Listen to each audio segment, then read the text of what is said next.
लेकिन जो हाथ पकड़ा जिससे, तभी कहा तुम्हारी पकड़ ढीली हो सकती है, पकड़ सदगुरु की होनी चाहिए। अपना हाथ पकड़ा दो।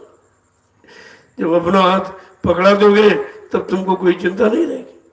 और उनकी पकड़ है पक्की, सब लोगों की सैर कराएंगे और दिखाएंगे, लेकिन छोड़ेंगे किसी लोग में नहीं, क्योंकि आगे अप्सराओं के लोग हैं। वहां देखकर तुम यही बोले तो बहुत सुंदर है, ऐसे सुंदर तो कोई यही नहीं स्त्री में, वहां फंस जाओगे। जब यहाँ गंदगी नहीं निकल पा रहे, फंस गए हो, तो उसमें सुंदरता कैसे निकलोगे? तो कहा वहां भी नहीं छोड़ेगा, हाथ नहीं छोड़ेगा। इसीलिए तो कहा है कि पकड़ सिंह दहन सतगुर गहन, केला फरे एक बार, तिरिया तेल हमीर चढ़े न दूजी बार। काला सिंगनी एक बार बच्चा देती मर जाती, क्योंकि पेट फाड़ के बच्चा देती। ऐसे सतगुरु एक बार हाथ पकड़ता है, जब तक पार नहीं करता पीछा नहीं छूटता। और यहाँ सब ऐसे ही का हाथ पकड़ा ही नहीं था, इसका मतलब तुमने सतगुरु को हाथ पकड़ा ही नहीं था, या उनका तुमने नहीं पकड़ा था, तभी तो ये कह रहे हो चले गए चले गए चले गए। जब हाथ पकड़ लिया है, कहते हैं कि 7 जन्म तक पीछा करता है, तो मतलब यानी छोड़ कैसे देंगे? आपने छोड़ा है, उन्होंने नहीं छोड़ा, क्योंकि कहा था तुमको अपनी चिंता नहीं है, लेकिन हमको तुम्हारी चिंता है, क्योंकि हमने तुमको नामदान दे दिया। इतनी बड़ी फिक्र और चिंता, और आपको कुछ नहीं, कोई चिंता नहीं, कोई परवाह नहीं है, कुछ सोचते नहीं, कुछ विचारते नहीं, चले गए चले गए चले गए, सारे देश में प्रचार करा दिया। ये नहीं सोचा कि अगर चले जाएंगे तो हम कैसे जाएंगे। अरे अपने लिए सोचते कि हमारी जीवात्मा कैसे जाए, ये तो धोखा हो गया। नदी किनारे आप पहुंच गए, नाव पर बैठ गए, मल्ला गायब हो गया, तो नाव की बेचारी क्या करेगी, कैसे उस पार आप जाएंगे? अगर कह दो मल्ला चला गया, तो इस नाव को ले कौन जाएगा? लेने वाला और पार लगाने वाला कोई है नहीं। तो ये तो अपने लिए आपने ऐसा कह दिया, जबकि ये नहीं कहना चाहिए। नहीं नहीं, हमको पार करने का वादा किया है, हम नाम नौका लगाई है, लिहाजा पार करके ही जाएंगे, ऐसा नहीं। अब इतनी बड़ी शंका, उस शंका ने विनाश कर दिया तुम्हारा, क्योंकि आप समझ नहीं पाए।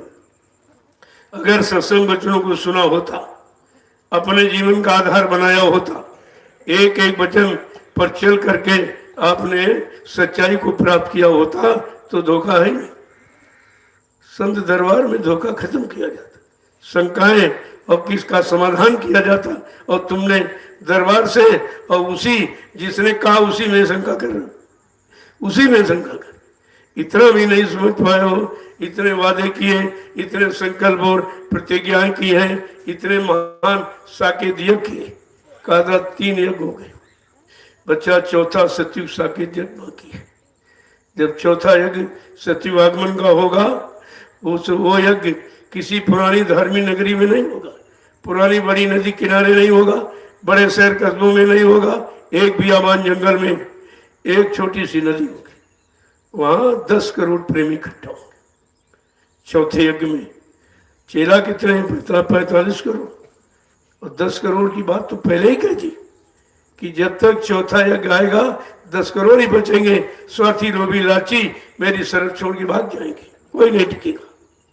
कहा मैं उस चौथे यज्ञ में सत्युग आने की तारीख की घोषणा करूंगा।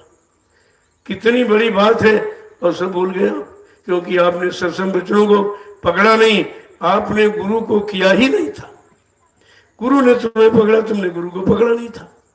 पकड़ा होता तो फिर नहीं छोड़ते आप, और वो छोड़ेंगे नहीं।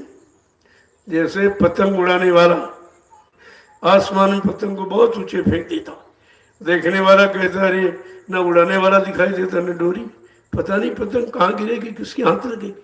लेकिन उड़ाने वाला जब चाहेगा तो पकड़कर यानी डोरी खींचकर पैर के अंगूठे पर रख देगा।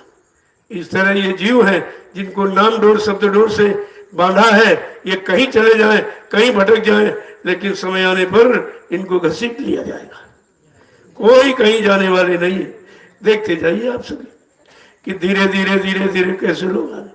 भाई यहाँ कोई संसारी तो नहीं लाया गया, सब चले गए थे, वहीं से धीरे धीरे कैसे लोगों को अपने रास्ते पर लाके खड़ा किया जाए, कितनी मेहनत की जाए। वहां तो कोई मेहनत नहीं, वो तो बनी बनाई व्यवस्था गुरु की, उसी व्यवस्था को ले लिया, उसी में कमाने खाने लगे। भाई उन्होंने तो कोई जीव जगाया नहीं, किसी ने भी, 2 में से किसी ने एक भी नए जीव को जगाया नहीं। वो तो गुरु की मेहनत उन्होंने जगा के खड़ा किया और उस पर से इनको जैसे मतलब पिता ने कमाया वो जागीर बच्चों को मिल गई। उसने क्या किया? क्या किया? जब कमाई नहीं उसकी है, परिश्रम नहीं है, तो बर्बाद कर देगा, क्योंकि उससे दर्द नहीं होगा। उससे संगत का बिखराव और संगत का बर्बादी इसीलिए हो रही है कि अगर किसी ने मेहनत करके 2 जीव जगाए होते तो उसको जगाने की मेहनत मालूम होती कि जीव को कैसे जगाया जाता, कैसे सही रास्ते पर खड़ा किया जाता, कितनी मेहनत करके, तो वो भी खराब नहीं होने देता। तो बात तो असली है। और यहाँ तो मेहनत की जाने, कुछ नहीं था जब मैं निकला तो कुछ नहीं, सब उधर वहीं खड़े थे। एक बार शंका ने सबको झकझोर दिया, चली गई चली गई चली गई, विश्वास खत्म हो गया। और जब विश्वास खत्म हो जाएगा, बिन विश्वास न कोनो सिद्धि, बिना विश्वास के कोई काम सिद्ध नहीं होता।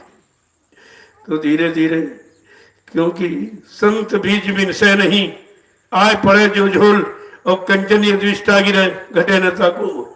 अगर सोना को नाली में डाल दो तो क्या कीमत कम हो जाएगी?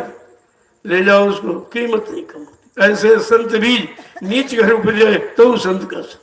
वो किसी परिवार छोटे में, गरीब में, किसी छोटी जाति में मतलब यानी पैदा हो जाए, लेकिन वो बीज अपने समय पर पौधा बनेगा, और पौधा जब बनेगा सबको छां देगा और फल देगा, तो विश्वास हो जाता है। इतनी मेहनत की जा रही है, रातों दिन दौड़ दौड़ करके, दिन भर बताना बोलना, रात भर चलना, दिन भर बोलना, रात भर चलना। 3 बरस तो यही हुआ। सोने का खाने का समय नहीं था। इतनी मेहनत की गई कि मतलब जो गाड़ी किराए की लेके जाते थे उसका डीजल तक नहीं निकलता था। अब आप सोचिए कितनी मेहनत से खड़ा किया। जिसने मेहनत की उसको एक एक पाई का दर्द। प्रेमियों की गाड़ी कमाई का एक एक रुपए का दर्द है। अगर दर्द न होता तो पहले जो खड़े कहाँ थे? जो खड़े थे बेचारे गरीब, कोई 1 रुपया, कोई 2 रुपया, 10 रुपया, ज्यादा कोई नहीं देता था। मैं उसी पैसे को बहुत संभाल कर रखा और ये इतना भारी जगह आपकी खरीदी, ये है तुम्हारे पैसे। इसको कहते हैं जानकार, इसको कहते हैं हमदर्दी। इस जमीन से हमको हमदर्दी है क्योंकि हमने आपकी गाड़ी कमाई को बहुत संभाल के रखा। एक नया पैसा उसमें शरीर पर नहीं लगाया कभी भी।